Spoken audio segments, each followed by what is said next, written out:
Continuamos con noticias Globovisión Internacionales y a propósito de que hoy en Venezuela se celebra el Día del Periodista, nosotros estamos abordando cómo se encuentra la situación de los periodistas en el mundo. Ya revisamos la situación de México y Afganistán, por ejemplo, que han sido en los últimos años los países más peligrosos para ejercer el periodista.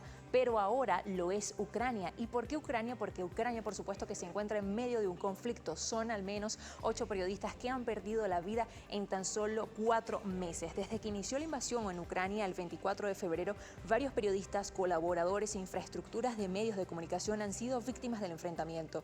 Las torres de radio, por ejemplo, y televisión de Kharkiv fueron atacadas por las fuerzas rusas. Frédéric Lerens-Limoges, un periodista francés, perdió la vida cuando un vehículo que transportaba evacuados fue atacado. Un camarógrafo francés y también irlandés y una productora ucraniana que formaban parte del equipo del canal Fox News murieron cuando fueron blanco del fuego de artillería en la capital de Ucrania. El fotoperiodista Max Levin de Reuters, AP, BBC y otro medio ucraniano desapareció y más tarde su cuerpo fue encontrado con su chaleco identificado como periodista con 2 impactos en su cuerpo.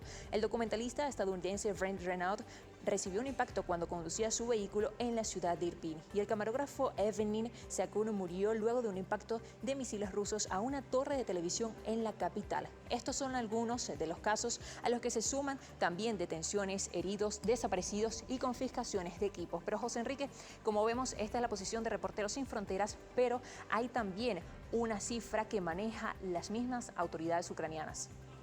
Citrina, esta es la cifra que maneja esta organización sin fines de lucro que es Reporteros Sin Fronteras, pero el gobierno ucraniano maneja otra cifra y dice que es muy superior a la que se está diciendo de 8 periodistas fallecidos. Vamos a leer la agencia alemana Deutsche Welle que titula: Kiev estima que más de 30 periodistas han muerto en la invasión rusa de Ucrania.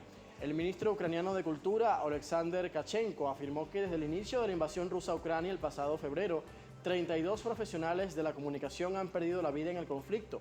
Citamos lo que dijo: es el 4.º mes de guerra a gran escala y hemos perdido a 32 periodistas. Durante los 8 años anteriores de guerra perdimos a más todavía, afirmó en relación con las hostilidades que comenzaron en 2014 en el este de Ucrania. Asimismo, calificó de héroes y luchadores en el frente de la información a los periodistas que trabajan las 24 horas del día, 7 días a la semana, cubriendo la guerra. Lo tiene DW en su sitio en internet.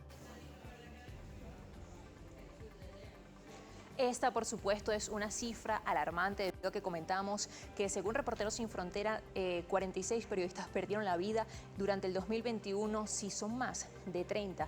Solamente en Ucrania, por supuesto que esta cifra nos debe alarmar. Vamos a revisar ahora cuál es la situación en Rusia. Rusia se encuentra en el puesto 156, si no me equivoco, según Reporteros Sin Fronteras, en la clasificación de libertad de prensa, mientras que Ucrania se encuentra en el puesto 106. Las agencias internacionales han denunciado que el gobierno ruso ha censurado a los medios independientes que informaban sobre la guerra en Ucrania.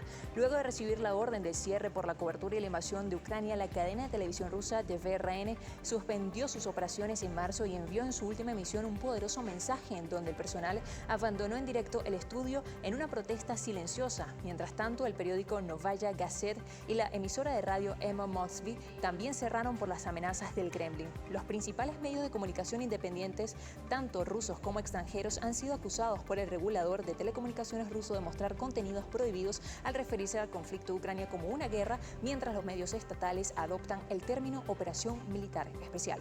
Después de que Rusia comenzara su campaña militar en Ucrania, el Parlamento ruso aprobó una ley que penaliza la distribución de supuestas noticias falsas sobre el ejército ruso y los condenados que enfrentan hasta 15 años de prisión.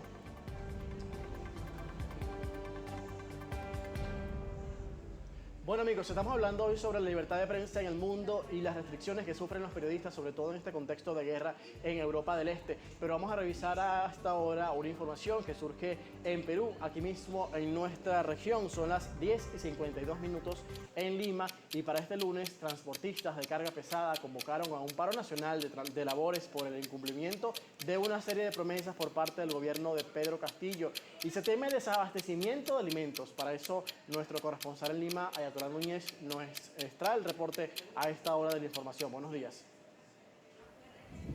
Así es, gracias por este contacto. Entre los detonantes de esta huelga figura el alto precio del combustible, así como también el alto costo de los peajes que deben pagar para cruzar de una región a otra. A ello se suman las demandas que no han sido atendidas por el Ejecutivo. Tenemos una cartera de más de 30 problemas, pero hemos seleccionado los 5 principales que tienen que solucionarse para que se solucione el resto. Estos son, en primer lugar, de que nos deben devolver la condición de servicio público, lo cual conlleva que ya con eso el Estado puede generar una tabla de costos mínimos obligatorios. Ante el temor del posible desabastecimiento en la capital peruana, desde el gobierno se asegura que el suministro de alimentos está garantizado. Probablemente no haya la huelga, o si existe la huelga será solamente de algunos sectores de transportistas. No hay, como se dice, la posibilidad del desabastecimiento, más todavía por 10 días. Los transportistas han rechazado que desde el Ejecutivo se intente reducir la medida de fuerza, asegurando que se trata solo de algunos grupos. No obstante, se van a mantener en las mesas de diálogo sin descartar que esta huelga se puede extender de manera indefinida. Este es el aporte y así yo los invito a continuar con más en el estudio. Adelante. Gracias a nuestro corresponsal Ayatollah Núñez en Lima. Vamos a estar pendientes en torno a estos paros que hacen los transportistas nuevamente después de varios meses, cuando se realizó uno que paralizó a gran parte del país, se generaron disturbios y bueno, hemos visto una situación tensa también en el Perú. Pero bueno, nuestro tema del día, los periodistas en el mundo, a propósito de esta celebración hoy del Día Nacional del Periodista en Venezuela y todo lo que compete a nuestra labor diaria. Así es, ya hicimos un recorrido por México, por Afganistán, por el conflicto entre Rusia y Ucrania, y al regreso vamos a estar revisando de lo que sucede en el continente asiático. Esto y más al regreso.